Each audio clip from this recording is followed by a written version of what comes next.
वस्तु की कीमत कितनी है ये छोटा आदमी निर्धारित नहीं कर सकता। बड़े ने जो निश्चित कर दी तो सभी को माननी है।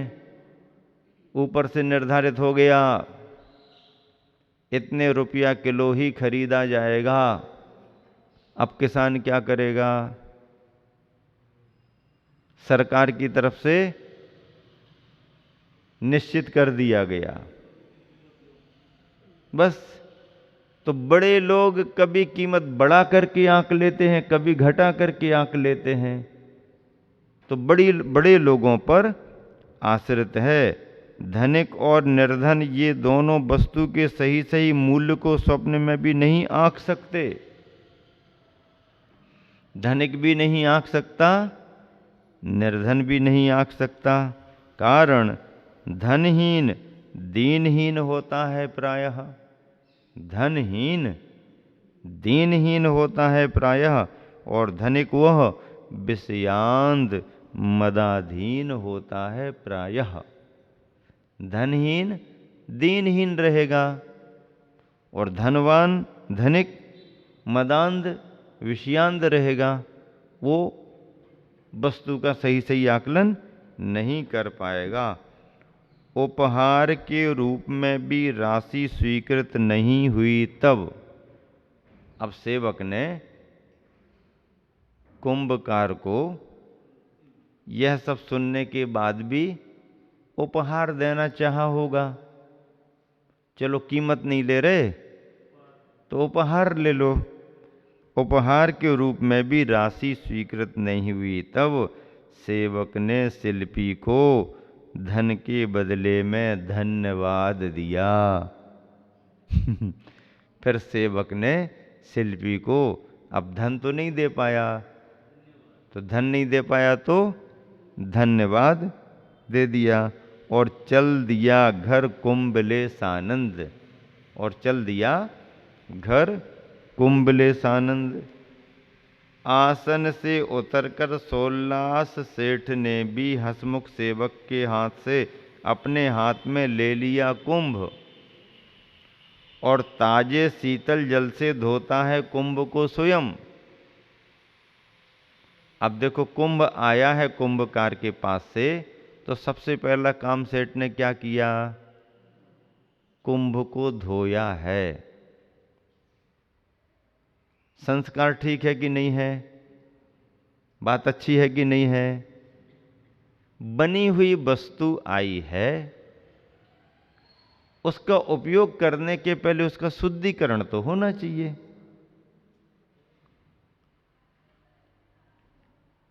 अब आप यदि उपयोग करते हो और बिना शुद्ध किए उपयोग करते हो तो गलत माना जाएगा।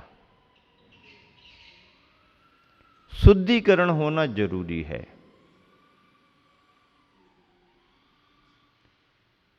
चाहे बर्तन हो, चाहे धातुएं हो, चाहे कोई भी हो, सामान सामग्री आई है जो धोने योग्य वस्तु है उसको धोना ही चाहिए। सभी वस्तुएं धोई जाती हैं ऐसा नहीं। किसी को पोंछ करके भी ठीक किया जाता है, किसी को धो करके किया जाता है। जो जैसा सामान वस्तु होती है उसका वैसा उपयोग होता है। पुराने समय में धोबी के घर से यदि कपड़े धुल करके आए हैं किसी के घर पर, तो साफ होकर के तो आ गए, लेकिन अभी घर में अंदर ले जाने लायक उनको नहीं मानते। फिर क्या करते हैं? उससे कह देंगे यहीं पर रख दो, और फिर अंदर से पानी उठाएंगे अपना और उस पर डालेंगे, तब कहीं जाकर के उसको ठीक मानेंगे। स्कूल से बच्चे यदि पढ़ करके वापस आ गए तो उनकी उसी ड्रेस में अंदर रसोई घर तक नहीं आने देते। नहीं, पहले कपड़ों को बाहर उतारो। बात ठीक है कि नहीं? ठीक है।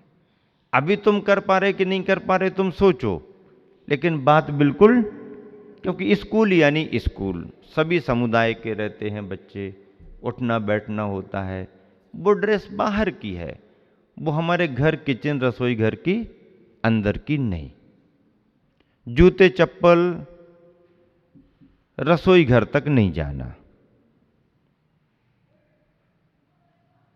उनकी भूमिका जहां तक है वहीं छोड़ो, फिर उसके बाद आगे बढ़ो।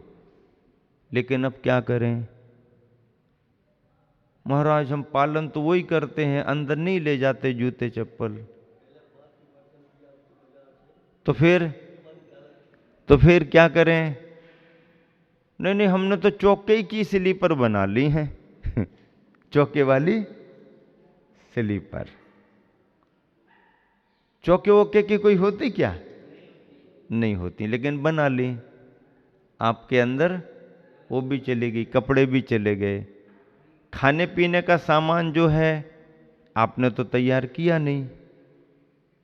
बाजार से यदि सूखा सूखा ले आए और तैयार कर लिया तो कोई बात नहीं, और बाजार से ही पूरा बना हुआ ले आए तो शोधन और शुद्धि की बात तो खत्म, कुछ हो नहीं सकता उसमें। नहीं नहीं, हम बाद में पकाते समय कुएं के पानी से ठीक कर लेंगे। अब पहले ही तो अचरा कचरा सब पिस गया, अब क्या कुएं के पानी से कर लेंगे? अपने हाथ से तैयार करो। बाजार से अनाज यदि लाया जाता है तो भी उसे साफ करना पड़ता है। जानकारियां नहीं है कहां का अनाज कैसा अनाज आया है, खरीद लिया, साफ करो, शुद्ध करो। जानकारी भी है, अपने ही खेत का अनाज है, आपके ही खेत का अनाज है और निकल करके तैयार हो गया और अब साल भर उपयोग के लिए रखना है, तो ऐसे ही नहीं रखना। अनाज को साफ सुथरा करने के बाद फिर गर्मी के दिनों में पानी डाल डाल करके धो धो करके साफ कर लिया जाता है। उससे क्या होता? उसका इसलिए उसमें उद्देश्य ये है कि अनाज में, नए अनाज में गर्मी बहुत रहती है, हीट रहती है। तो यदि वो पानी में एक आध बार धुल जाएगा तो उसकी हीट सामान्य हो जाएगी। फिर उसे सुखा लेते फैला करके, फिर जब अच्छा कड़क धूप में सूख जाता, उसको उठा उठा के अपने बड़े बड़े उसमें रख करके फिर आप निकाल निकाल के अपना काम करते रहो। 4-6 महीने का स्टॉक, बरसात का स्टॉक पूरा कर लिया जाता है। दूसरा, अब इसलिए और भी ज़्यादा जरूरी है कि पहले केमिकल नहीं डाले जाते थे, देसी खाद से अनाज आ जाते थे, तो थोड़ा कम ज़्यादा भी हो जाए तो अशुद्धि भले हो पर नुकसानदायक अशुद्धि नहीं। अब वर्तमान में जब केमिकल से होकर के अनाज तैयार होता है, आता है, तो अब तो शुद्धि के नाम पर तुम भले कुछ मत करो, स्वास्थ्य के नाम पर तुम्हें करना ही पड़ेगा, करना जरूरी है। क्यों?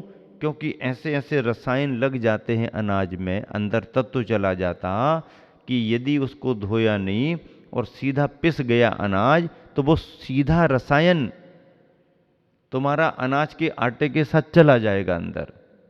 इसलिए भी धोना बहुत जरूरी है।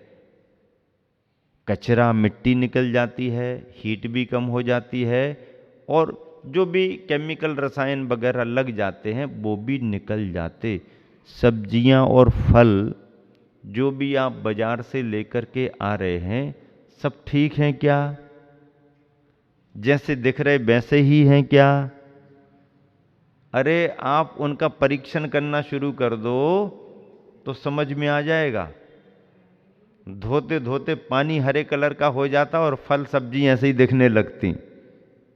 उनमें कलर लगा देते हैं, कलर लगे फल, कलर लगी सब्जियां खाते। गांव में सांगली के मनोज पाटिल वैद्य जी आए थे, उन्होंने एक प्रयोग बता दिया चावल लेने का।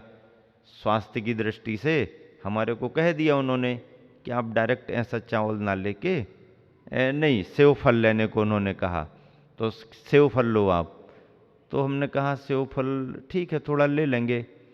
बोले नहीं, ऐसे नहीं लेना सेव फल, सेव फल को उबाल करके लेना। ठीक है उबाल लेंगे। बोले नहीं ऐसा नहीं उबालना, उबालने की हम पद्धति बता रहे।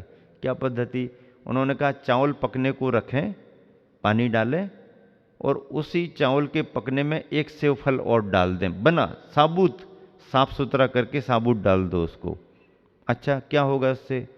बोले उसको सुनो, चावल पक जाए फिर निकाल लो, फिर सेव को पूरा पूरा साफ करके और फिर अलग अलग बना करके उसको लेना। ठीक है भाई, वैद्य का प्रयोग है, कुछ होगा उसका प्रयोग। इन लोगों ने रख दिया चावल के अंदर, सेव रख दिया, पानी डाल के कुकर लगा दिया। अब जब वो सीटी हो गई पूरी, उतार लिया, सेव फल निकाला, निकल गया, लेकिन चावल देखे तो पूरे लाल लाल लाल लाल हो गए। चावल लाल क्यों हो गए? सेव फल का पूरा कलर उतर गया। पालिश रहती है सेव फल पर, ये जो चमकदार दिख रहे आपको, आप नहीं समझ पाएंगे, पालिश रहती है, प्लास्टिक जैसी पालिश लगी रहती है, मोम जैसी पालिश लगी रहती है। खरीदने वाला पकड़ ही नहीं पाता, समझ ही नहीं पाता। और यदि बिना कुछ किए निकाले उसको आपने खा लिया तो उसके साथ वो चीज भी तुम्हारे अंदर चली गई। हर चीज में, सब्जियों में, फलों में, उसमें डाल करके जल्दी पका देते हैं, इंजेक्शन लगा के सब्जियां बड़ी कर देते हैं। सभी चीजें लोभ के कारण व्यापारियों में, कंपनियों में, बनाने वालों में ये सब चल रहा है। और खरीदार ग्राहक, उसके सामने कोई दूसरा विकल्प नहीं है, तो ठगा का ठगा, पैसा भी जा रहा है और स्वास्थ्य भी खराब हो रहा है। संशोधन करना जरूरी है, शुद्ध करना जरूरी है। गर्मी के दिनों में कोई भी फल खरीदे जाते थे तो ये कहा जाता था बाजार से खरीदे फल तुरंत नहीं खाना, पहले उनको ठंडे होने के लिए रख दो, गीले कपड़े में रख दो, थोड़ा उनको ठंडा होने दो, उसके बाद खाओ। आज के समय यदि आप बाजार से खरीद करके लाके सुरक्षा की दृष्टि से फ्रिज में रख देते हो अपने फल सब्जियों को, ठीक है, समय के अनुसार गृहस्थ को करना पड़ता है, रख लो, तुम्हारा साधन है, लेकिन तुरंत निकाल करके तुरंत पकाना नहीं, प्रकृति विरुद्ध हो जाएगा। आपको यदि 9 बजे बनाना शुरू करना है तो 6:30 बजे, 7 बजे निकाल करके उनको बाहर रख दो। 6:30 बजे, 7 बजे निकाल करके रख दो, घंटे 2 घंटे बाहर रखे रहने में उनकी स्थिति सामान्य होने दो, फिर बाद में अपने पानी से साफ सुथरा करके फिर बनाने का काम शुरू करो। तुरंत निकाला, फल निकाले, रस निकाल दिया, सब्जियां निकाली, बना करके पका दी, सब विरुद्ध हो जाएंगी, प्रकृति विरुद्ध हो जाएंगी। ये सब विवेक पर आधारित है। समय के अनुसार आपको चलना पड़ता है, ये बात अलग है, पर उसमें भी अपने विवेक से, सावधानी से सब काम करना पड़ते। संशोधन शुद्धि के संस्कारों के कारण होते हैं। घड़ा बन करके आया, सेठ ने सबसे पहले काम क्या किया? 16 सेठ ने भी हंसमुख सेवक के हाथ से अपने हाथ में ले लिया कुंभ और ताजे शीतल जल से धोता है कुंभ को स्वयं। फिर बाएं हाथ में कुंभ लेकर दाएं हाथ की अनामिका से, बाएं हाथ में कुंभ को लेकर दाएं हाथ की अनामिका से चारों ओर कुंभ पर, क्या? चारों ओर कुंभ पर मलया चल के चारु चंदन से मलया चल के, मलया गिर के चारु चंदन से स्वयं का प्रतीक स्वस्तिक अंकित करता है। स्वस्तिक साथ ये बनाता, स्वस्तिक बनाता है। 100 की उपलब्धि हो सबको इसी एक भावना से, और प्रति स्वस्तिक की चारों पंखुड़ियों में, प्रत्येक स्वस्तिक की चारों जो निकली हैं पंखुड़ियों में कश्मीर केसर मिश्रित चंदन से हाँ, कश्मीर केसर मिश्रित चंदन से 4-4 बिंदियां लगा दी, 4-4 बिंदियां लगा दी, जो बता रही संसार को कि संसार की चारों गतियां सुख से शून्य हैं। इसी भांति प्रत्येक स्वस्तिक के मस्तक पर चंद्र बिंदु समेत ओकार लिखा गया। ओकार लिखा है और चंद्र बना करके बिंदी रख दी गई।